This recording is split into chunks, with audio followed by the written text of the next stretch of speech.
Raider Nation, what's going on? You're watching the Raiders Report, and make sure that you never miss any news and rumors because that's coming up here on the show. Join the Noti Gang. Select all underneath the video. It looks like this bell here, and if you're a part of the Noti Gang, go ahead and spam me. I'm giving shout-outs next week for every single person that is a part of the Noti Gang. Let's first get into some of the minor moves that the Raiders went ahead and made, and then we'll talk about Jessie Bates. Then we're also going to talk about Odell Beckham Jr. and some of the stars from Raiders rookie minicamp.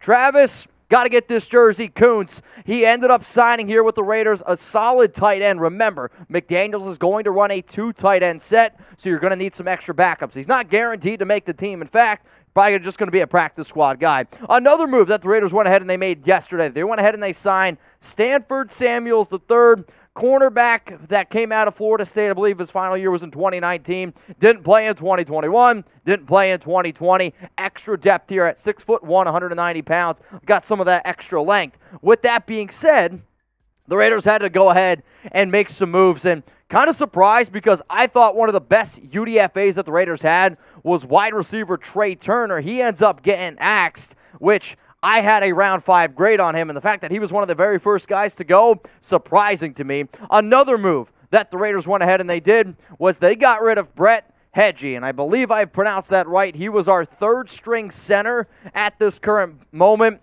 You don't really need to carry a third-string center, especially when Dylan Parham, who you drafted in round 3, number 90 overall, can also go ahead and play center. So here's my next question, because I've been getting this thing asked a ton. Mitch, there hasn't been much information out there on Raiders minicamp, Raiders rookie minicamp. You're right.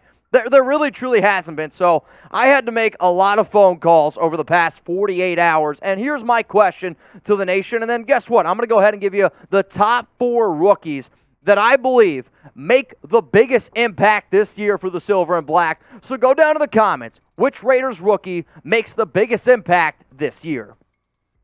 Coming in here at number 4, I'm going to go with defensive tackle out of Tennessee, Matthew Butler. He was drafted as the second DT that the Raiders went ahead and took in round 4. I like Butler. I think he's a good player. I think you're going to be able to see him be someone who can actually get after the quarterback a little bit better compared to some of the other players or other DTs on the Raiders roster. I would go ahead and say if he can be around 250, 300 snaps this year, that would be pretty solid. If the Raiders go out and get somebody like Ndamukong Suh, then that changes my answer here a little bit. At number 3, and this is really where I think the top 3 players absolutely make the most impact. I'm going to go with Zamir White, running back from Georgia. Raiders went ahead. They traded up to 122, round 4 to get him. Is he explosive? Is he a bowling ball? Yes. Have I talked about the Raiders putting Josh Jacobs on notice? Yes. However, Jacobs is still going to be your lead back, and I go back and I look at a lot of what the Patriots used to do.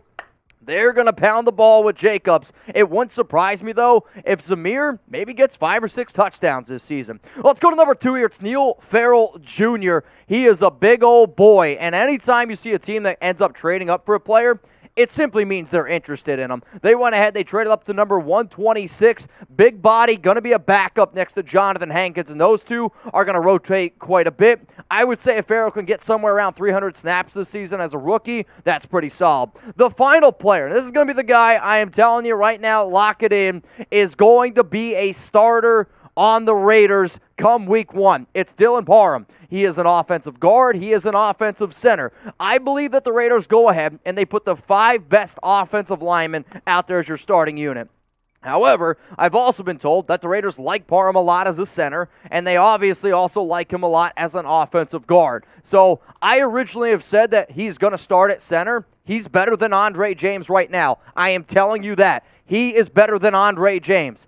However, if they think Andre James is in that top 5 rotation of best overall offensive lineman and they're not 100% confident on maybe Alex Leatherwood or maybe they want to kick Denzel Good over to right tackle, then Parham could end up playing either right guard or left guard. So those are your top 4 biggest impact rookies this upcoming season. Not only are we making videos here on YouTube, y'all, we also make videos over on Locals. And a lot of times people are like, Mitch, why do you want me to go over to Locals? I'm already here on YouTube. Well, one, it helps me out a lot, and it continues to help me pay my bills and provide for my family. On top of that, Locals is probably really only for like super diehard fans that just need extra content. Like that's what it's about. If you're a immediate fan, like you're like, all right, YouTube does it enough, then that's fine, I get it. But if you're like a truly diehard fan that you want to know more about the Raiders than literally everyone, then Locals is more for you. So you get 2 extra videos every single week. I go live at least one time. Interactive posts and polls all the time. I actually was just talking to Desi yesterday, May 15th. I wished him, his son, a happy birthday. Zoom calls, easier access to me. I love Locals because I can get in better contact with you, and y'all are going to like Locals because you can get in better contact with me. And on top of that, you know what? I figured this. I want more people to join Locals to see how awesome it is. So if you want 1 free month on Locals, I want you to go down in the comments section right now and start spamming the word free. And for those of you that are watching live, don't worry, coming up here in a few minutes, I'm going to give you the promo code that gets you set up. And I only got 10 of them, so the first 10 people that do it, you get the hookup. So if you want 1 free month on Locals, type free in the comments, and if you're watching on live, don't worry, I got you coming up here in a few minutes. Let's talk about the next story here around the Raiders, and it's about a cornerback. His name's Troy Pride, and do the Raiders have some interest in him? Essentially what I'm trying to do here is bring light to a player that was recently released this week by the Carolina Panthers. He was drafted in the 4th round in 2020, and the reason why I'm bringing up his name is because the Raiders have been looking for extra cornerback depth this entire offseason.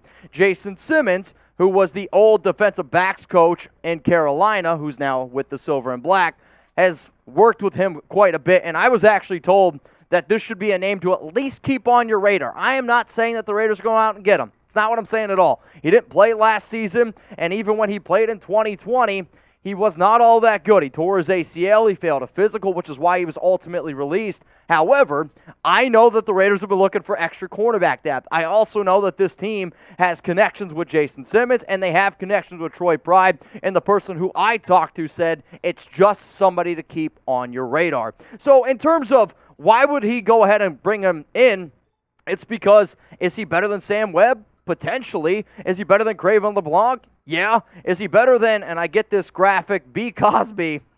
Sorry, Bryce. Yes, I think he's also an upgrade over him. So at the end of the day, man, if you can bring an upgrade in, and worst case scenario, you put him as a special teamer, that's worth it to me, because Troy Pride Jr. is better than, I would say, 5 people that I see on screen right now. And he's got those connections. So if you're sitting here saying, okay, bring him in, practice squad, reliable depth, that is all I'm saying. I'm not saying go out and get Troy Pride and then throw him in the starting lineup. No, I'm not even saying he's going to be a lock to be the 53-man roster. All I'm saying is he should be somebody to keep in mind in case, who knows, a month from now, a week from now, the Raiders go ahead and they sign Troy Pride Jr. Now, if you're watching us live, man, and if you're watching the show just in general, my 2 big stories are coming up here in just a second, but your confidence level after seeing that Raiders cornerback room, what is it? I want you to scale it for me from 1 to 10. 1 being, dude, you ain't confident at all. It's the worst cornerback room in the league.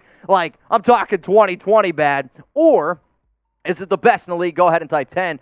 I would sit here and probably say it's like a 5. If Trayvon Mullen's 100% healthy, I'll go ahead and give it a 6. If you can go out, though, and add some extra talent, please, for the love of God, James Bradbury, that's when you go ahead and you get in that 8, maybe even 9 range. But go ahead, get your votes in, scale your confidence level in that cornerback room. Now, he's not a corner, but he plays in the secondary, and the reason why I want to go ahead and talk about Jessie Bates is because he's one of the best safeties in the entire National Football League, and there's already been a report out there that he doesn't want to play under the franchise tag, and he's probably looking to get paid big-time money. Right now, Bates is going to go ahead and make $12.9 million, and out of the 68 players on the Bengals roster, 66 guys showed up.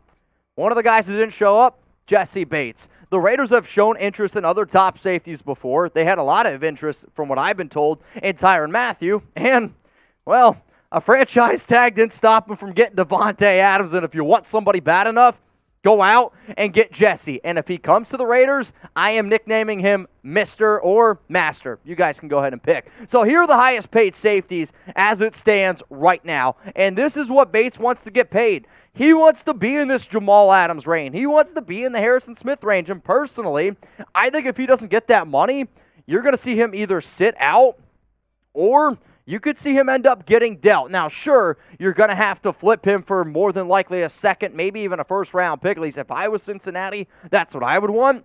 But if you're telling me right now I could get Jessie Bates, make him the highest-paid safety in the league, then, because he's only 25 years old, that puts you up in a very good position right now, which is what Josh McDaniels and what Dave Ziegler are going to go ahead and do. I like Trevon Merrick. You guys know that I'm very high on Harmon, and I think those guys are going to be good players. The Raiders re-signed Roderick Teamer. They, from what I've been told, like Tyree Gillespie. Dale Levitt they also went ahead and they brought back. But Jonathan Abram doesn't bring you any versatility whatsoever. He is simply just a box safety. So if you believe you can go out and get somebody like Bates, because the Raiders under Patrick Graham, they're going to run a lot of two safeties that need to actually be able to cover. Yes, I like Harmon a lot. But Jessie Bates is one of the best in the biz, and he's only 25 years old. He struggled a little bit in the regular season, but that guy was one of the biggest reasons why the Bengals made it as far as they did in their playoff run. Now, this is probably the reason why you went ahead and clicked on the video. OBJ. Is Odell Beckham Jr. going to be coming to Las Vegas? Is he going to be on his way to the Raiders? I'm going to tell you all about this story and all these crazy internet rumors in a second. But you know what?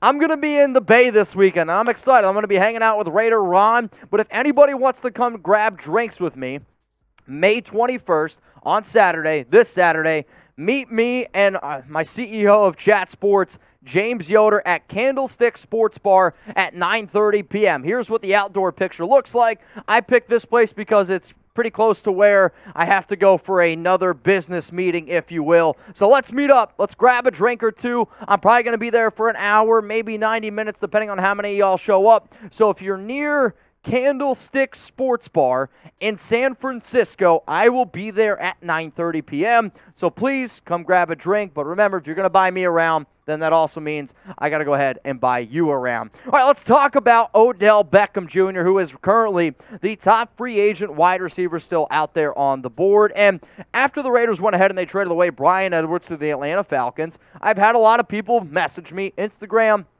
Twitter, locals, hey, should the Raiders go out and should they try to get OBJ now? Are they creating space at the wide receiver position to go ahead and get him? I will say this. OBJ, Devontae Adams, Hunter Renfrow, Darren Waller, that's like porn, man. That's going to be so fun to watch on Sundays, on Saturdays. I might not even be able to tell my girl that I'm watching it because she's going to get jealous. So my question to everyone out there is, do people think that the Raiders are actually interested in OBJ? I'm going to go ahead and give this one 3 just win babies in. I believe that there is a good chance that the Raiders are interested in Beckham. That does not mean that they will go out and get him. That does not mean that they're going to go out and sign him and try to bring him to the team. I think it simply means like McDaniels and Ziegler, they have shown interest in Beckham in the past, whether it would be coming into New England. He was always one of the top names to New England. Why? Because beat reporters who had inside sources always said that New England was interested in him. Also on top of that, Beckham spends a lot of time in Vegas. Yes, millionaires, they go to Vegas. I get it. But when certain players visit certain cities, maybe it's because they enjoy that city. Yeah, I might want to take some of that enjoyment out of Las Vegas and be a little bit more business-oriented. We'll send him to Henderson. It's fine. On top of that, Devontae Adams, a few months ago, back when the NFL trade deadline was going down, he was trying to recruit Odell. And in fact, when he picked OBJ picked the Rams over the Packers, they had like this whole like jersey exchange at the end of the game. Devontae said, go get Cooper Kupp's jersey. You ain't getting mine. Why? He was salty about it. He knew that Beckham could help the Packers. So if Devontae wants him, if it helps the Raiders win, if past people on the Patriots have had interest in him, then I'm going to also go ahead and say, yes, I believe the Raiders have some interest in him. But you know what? This show is about giving the nation a voice. And we got over 1,000 people watching right now. So should the Raiders go out and sign OBJ? This is my favorite question that I ask because I love seeing OBJs and I love seeing no BJs down in the comment section. So should the Raiders go get OBJ? Let me know, yes or no, OBJ or no BJ. I'm saying yes, man, but it's got to be at a reasonable price. I'm not going to go out and try to give Beckham over $10 million. Hell, I don't even think I'd give him over $6 million. When you look at the ACL injuries, when you look at everything else on top of that, you got to be at a reasonable price point. Yes, the Raiders are about to get $20 million after June 1st, which is very good. However, you can still go out and get other free agents that I would say are probably a higher priority. And if you are going to go out and get Beckham, I'm going to make it very similar to what Jarvis Landry just got. I like Jarvis Landry. He's a good receiver. But Jarvis Landry just got a one-year deal worth $3 million up to $6 million. Why can't we do something like that with Beckham? You give Odell Beckham Jr. a one-year deal worth $5 million and make it work with up to, how about $10 million? Because I know this. If OBJ's on the field all 17 games, he's going to be worth $10 million. If he's not, okay, we took a gamble. We had some extra money to play around with. But the other reason why you have to be responsible with your money is because if you're getting $20 million, there's still a lot of other free agents out there that I like. And my top 5 free agents on the board still, Darrell Williams. If you could tell me in that $20 million, I can get Darrell Williams, I can get OBJ, cool. Like, I'm locked and loaded in. What I do not want is the Raiders go out and spend a fat paycheck on OBJ, and then they give me some bullshit excuse. Oh, man, we didn't have enough money to go out and get Darrell Williams. If paying OBJ means I can't have Darrell Williams, I don't want to do it. What I do know is this, $20 million, you should be able to go out and get at least 2 players on this list.